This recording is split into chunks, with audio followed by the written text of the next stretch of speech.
Hello, Mark Red Larson here for the Dreamcatcher Podcast. Thanks for joining us. Today, my guest is Archie Montgomery. Thanks for joining us, Archie. How are you doing today? Well, yeah, I had did the weekend. Everything's going well, really. It is good. We both have our coffee, so we're good. Indeed. So, Archie, are you? We're in Hastings, Nebraska right now. Are you originally from Hastings, Nebraska? No, sir, I'm not. I was originally born in Dodge City, Kansas. Nice city, someplace. Grew up most of my life in Portland, Oregon. Okay. And then I went off to the world and joined the Marine Corp. And ended up working for the Border Patrol and U.S. Customs. Wow. So, what took you on that, or what got you to that, doing that profession? The federal law. Right. I guess the simplest explanation is I've always been a nosy so-and-so. That's all right. I have an incurable curiosity about most things. I think that's very good. And by the way, most any kind of lawman that isn't curious should probably be in another line of work. Really? I mean, Interesting. What do you say that? well, because a lot of it's about finding out what's going on. True. And almost all forms of law enforcement deals with finding out what people don't want me to know. That's true. I never thought of it that way, but yes. Well, It is, yes. yeah. Okay. So how long did you do that? Well, I was in the Marine Corps for 4 years, and I was with the Border Patrol for 6 years, and then I was with Customs. Well, total of 22 years. But that was during the time of the bombings in 2003 okay. in LA. And so we changed from U.S. Customs to U.S. Customs and Border Patrol, or border control. Okay.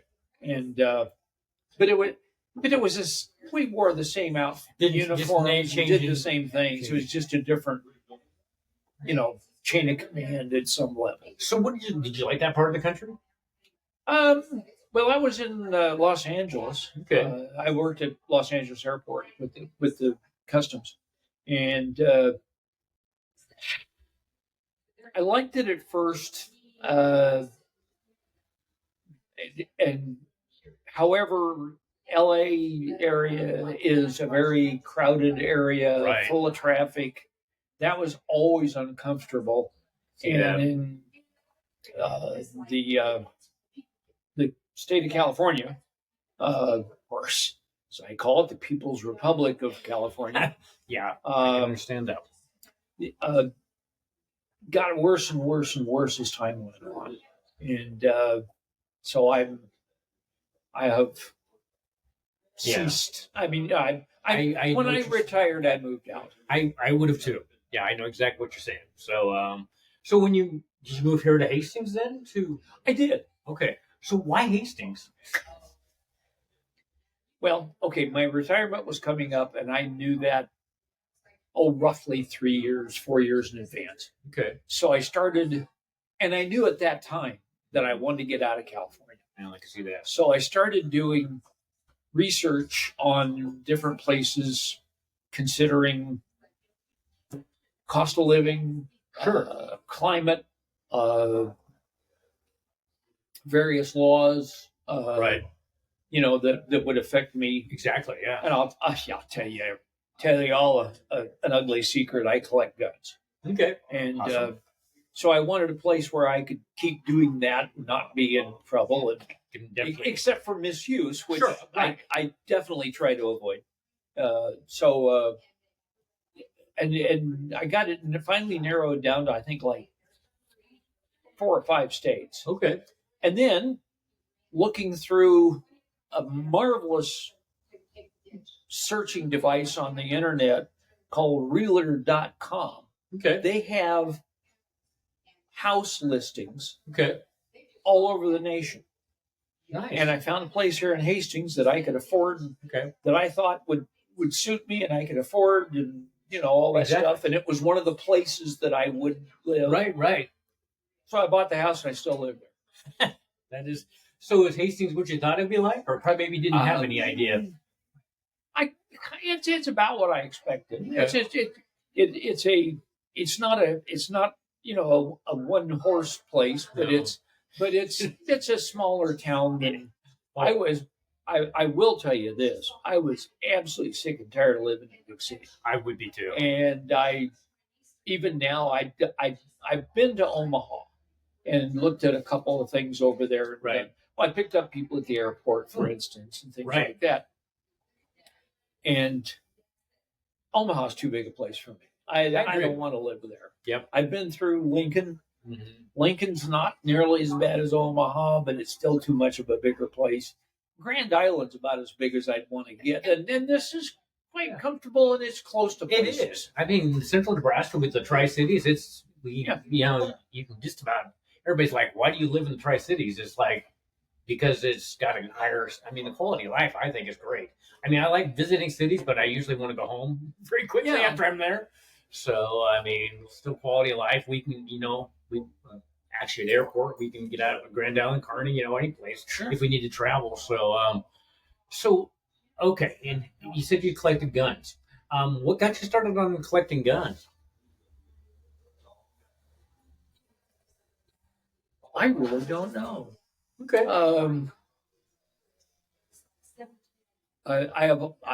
Since I was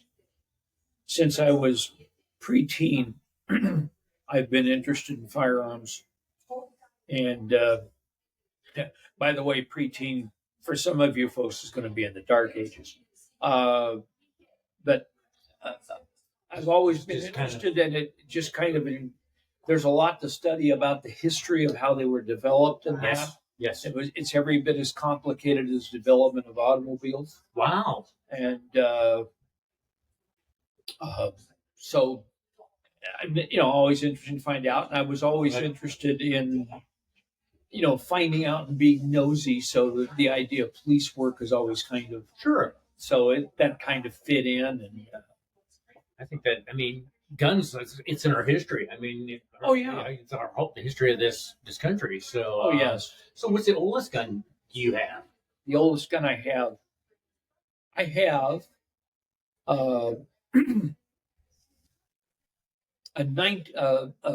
it was made by FN, which is Fabrique Nationale, which is a very, very big, well-known, long-lived gun manufacturing outfit in Belgium. Oh, really? Yeah. Wow. Okay. Fabrique Nationale, and the oldest gun I have is a model 1900 Fabrique Nationale pistol that was the first handgun ever designed by John Moses Browning. Wow. And for those of you who don't know who that is, say that in front of any gun owner and they will take off their hat. Yeah. Wow. So are you still actively collecting guns right now? I am. You are? Okay. Yeah, I am. I don't collect many using guns anymore. But I collect mostly firearms from the first half of the last century, from 1900 to well, actually, not quite all the way up to 1950, but to the start of the Second World War. Okay. So what's your favorite gun that you have? Oh, I'm not really sure. It's like asking me what which one's your favorite kid. True. And I understand that. Yeah, I understand that. Yeah. I have many favorites. Well, they're all interesting to me in one sense or other, or I wouldn't have bought them. Right, exactly. But I very much enjoy the older guns because that was when a lot of the experimentation and trying out new trying out new ideas and finding out what worked and what didn't work. Right. And, things like that.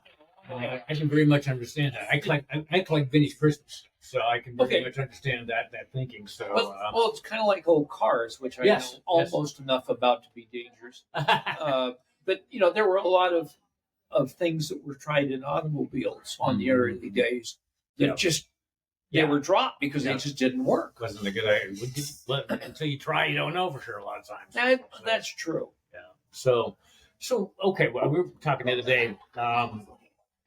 Guns have gotten to being kind of the enemy, with what's going on in our society today. Well, and what's your thinking on that?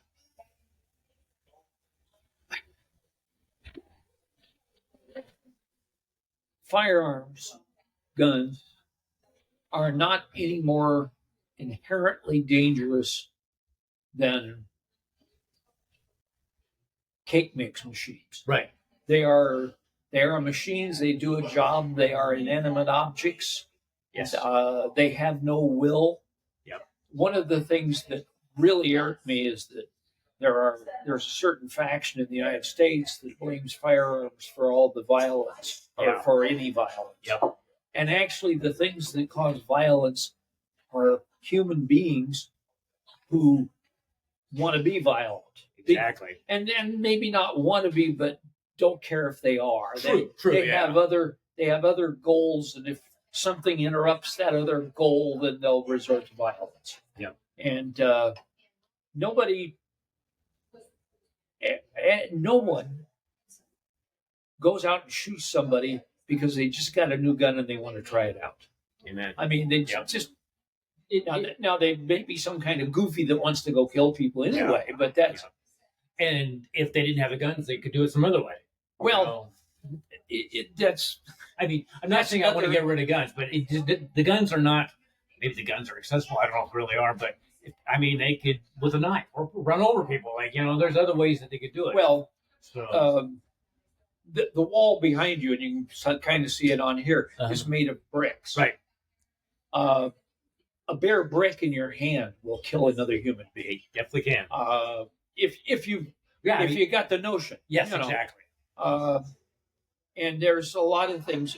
In fact, if you look at even the FBI stats on murders in the United States, there's X number of murders.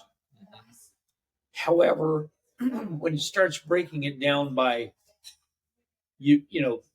means of murder, you find out that the biggest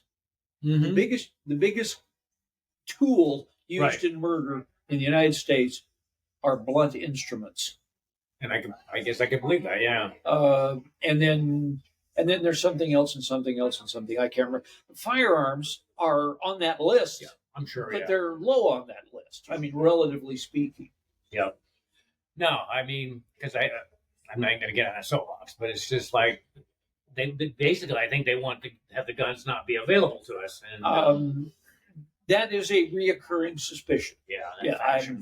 I'm quite frankly, I'm trying to avoid getting started. Yeah. So. And I think we are on the same page there. So, okay, so what is a gun that you still would like to have that you don't have? I would like, one of the things now, collecting anything, and I don't care. Firearms, old cars, right? Yeah. Pianos, Christmas ornaments. Yes. There's so many in that general category that you have to go and be kind of a one category, a subcategory of the category. Very true. I collect 25 and 32 caliber automatic pistols, semi-automatic pistols of the era between 1900 and the Second World War. Okay. One I do not have is another John Browning designed gun. Okay. But it's another gun made by Fabrique Nationale. Oh, really? Okay. Who John Browning, by the way, had.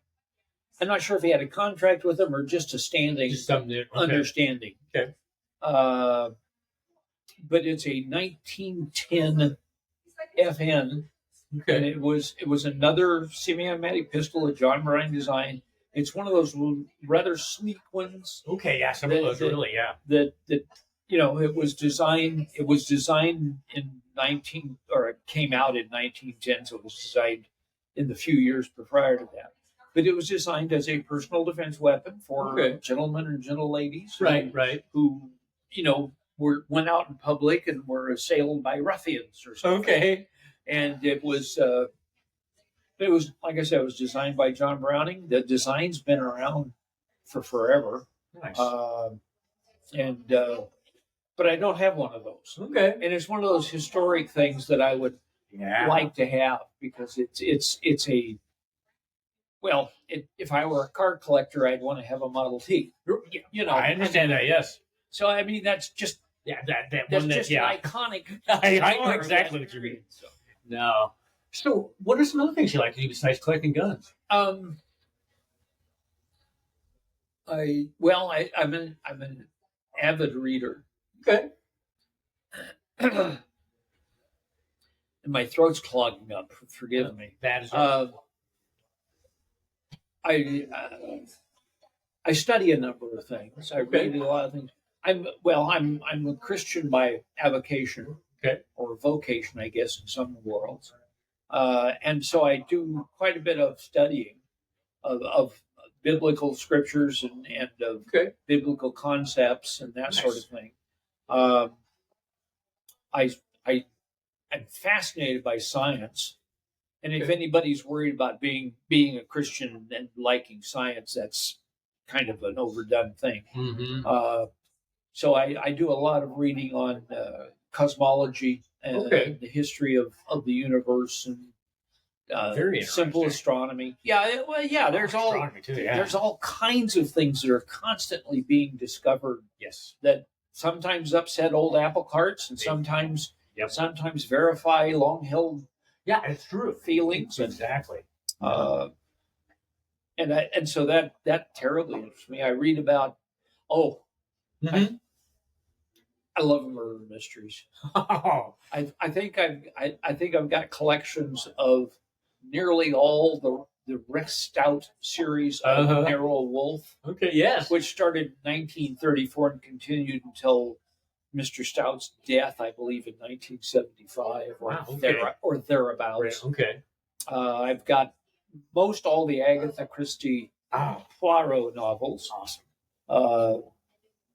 I've got a burgeoning group of books from Ellery Queen. Oh yeah, Ellery Queen. Yeah, I always wanted to put an extra L. Ellery Queen. And and a couple others that I. That is great. I mean, that's like great books to read. I mean, definitely getting into a good book. Like about time going by quickly, you don't even realize it. So my father-in-law was like that. I mean, he liked those two. Those she would just bring it up, and I think there's so many today's kids that don't read any books, and I just think it's a shame. That is. Because I grew up in an era when reading was and to see. I'll wait for the movie. No, they change. They don't. By the way, they always change movies. They do. Yes, they do. And it's usually not near as good as the book. And they leave out a lot of the details. Yeah. And quite frankly, if you read the book and then see the movie, you'd realize. Well, for instance, Lord of the Rings. Mm-hmm. Now, I've read Lord of the Rings. Okay. I've read that whole 3-book trilogy 3 or 4 times. Okay. And I've seen the movies, and I like the movies. Don't get me wrong, but if they would do those movies almost word for word or idea for idea, the way the books are written, each one of those 3 movies that they did to make the Lord of the Rings would probably be 3 movies by themselves. Oh, wow. I mean, there's a lot of detail in this script. Wow. That's why the book's better. I just like the book. Yeah. Yeah. I mean, I like movies, but don't go to many movies anymore because I don't find many that I'm Cheryl and I wanted to watch. But so this is the Dreamcatcher podcast. I always ask, when you were growing up, what did you envision your life being, and what were your dreams when you were growing up? Actually, my first thought, the first thing I can remember thinking I wanted to be, when I was a very young child, I wanted to be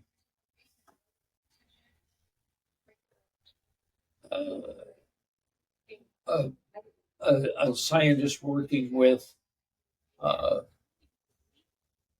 nuclear reactions, Oh, that wow. stuff, or maybe an astronomer or cosmologist. Yep. And then when I got a little older, I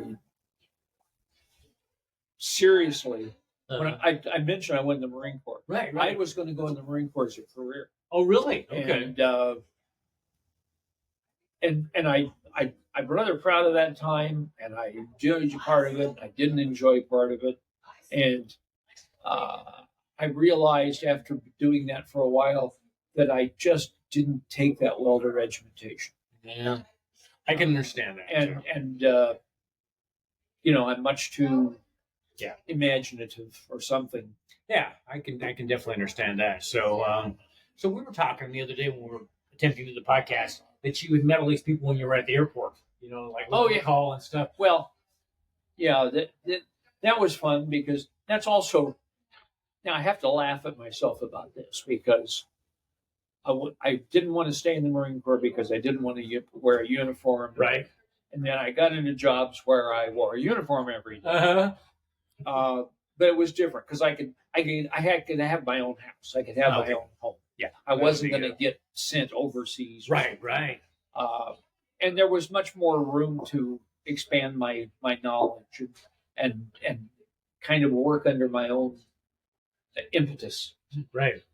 And so yes, I did work for the U.S. Customs and U.S. Customs and Border Protection for 22 years at Los Angeles Airport. Okay. And I was that friendly guy, with the blue suit that said, "Hi, welcome to the United States.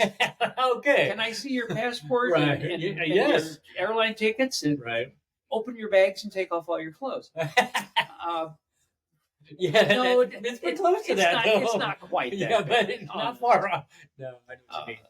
And just for the record, all kinds of searches, all kinds of pat down searches, all kinds of partial or total strip searches have to be done by someone of the same sex. Yes, which I did not learn until I was out of the academy, and so I was stuck with it.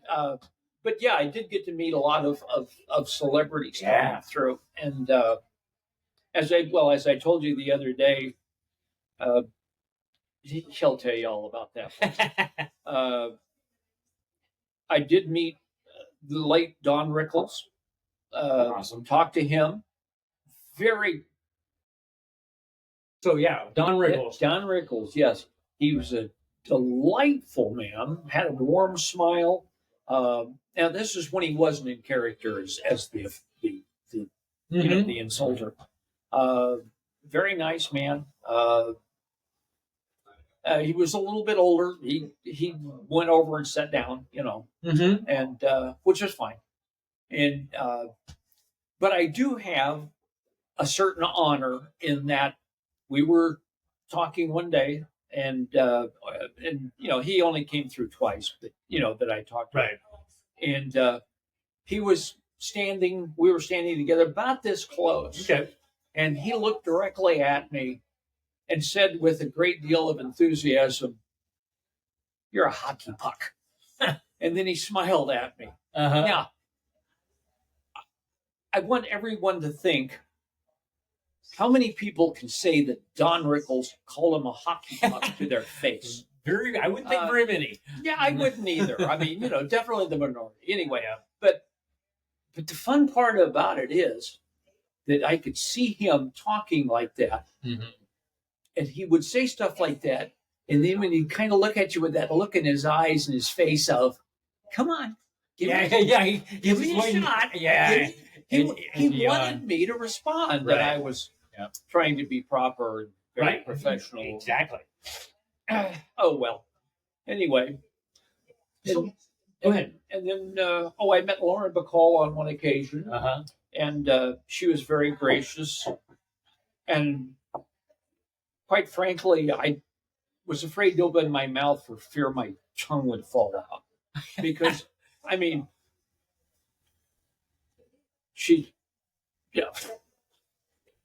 by God, that's Lauren Bacall. Yeah, I can understand that. Yeah. And she was an older lady. Okay. And, she wasn't the same Lauren Bacall that we would see in the early movies Right. and Yeah. that. But she still had it in ways that a lot of teenage girls don't even suspect. Yeah. Yes, I'm sure. No, I mean that. So what are some other things you haven't done that you would still like to do? Oh, haven't done that I still like to do. I always thought skydiving would be interesting. Awesome. And at my advanced age and delicate condition, I think I might be a little fragile for that. Okay. But No, I've actually thought about doing that, but my wife said she would join me on the ground. She would be waiting. She wasn't going to do it with me. So. what else? Well, there's lots of things in the United States that I would like to go see. Right. There are so many things. It's embarrassing to admit, but I have lived here in Nebraska for 14. Well, it'll be 14 years this fall. Right. And I have not yet been to Mount Rushmore. Really? And I keep thinking, no, I got to at least go up and see it once. Right, exactly. Just to go say I've seen it. Exactly. I would like to see. I have seen Meteor Crater in Arizona, and that's fascinating. It would be. But there's other places like that I probably can't get to. I wouldn't mind traveling to foreign countries and seeing this and that. I'd like to go to the Holy Land. Oh yes, see very Israel. much. Yep. And that kind of thing. No. I'd like to ride the Siberian Railroad Me too. All the way from one end to the other. Yes. I'd love to do that too.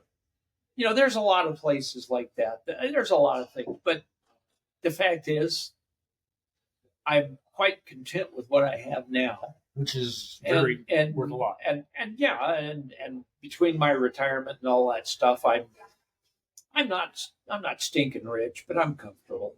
That's good too. And there's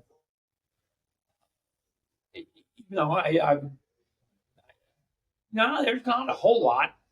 That is good. There's a couple of places in the United States I'd like to see. I'd like to see. Well, I've been to Gettysburg. Okay. And I've where been there. where the battle was. Right. And tell you what, if you ever want something to make you feel small, go to Gettysburg, see the battleground, and look at the field where Pickett's charge happened. Okay. Because there's a long way across nothing but plains, and then up a hill where all the Yankees were waiting. Wow. And armed. Right. And all the Confederate soldiers ran across that area to do that. And that's as a Marine, that's rather humbling. Yeah, I can definitely. I mean, that is. I've never been there, but and by the way, I've always been a Yankee. I've always been living in the Yankee country and all that stuff. But that was hideous. I mean, that would, as an American, that would be a hideous past. But it's part of it. That will definitely kind of give you a little bit more idea of your place in. Yeah, no, I can definitely see that. So before we end the podcast, what is some information, wisdom that you would give people growing up in today's world that you think would help them greatly?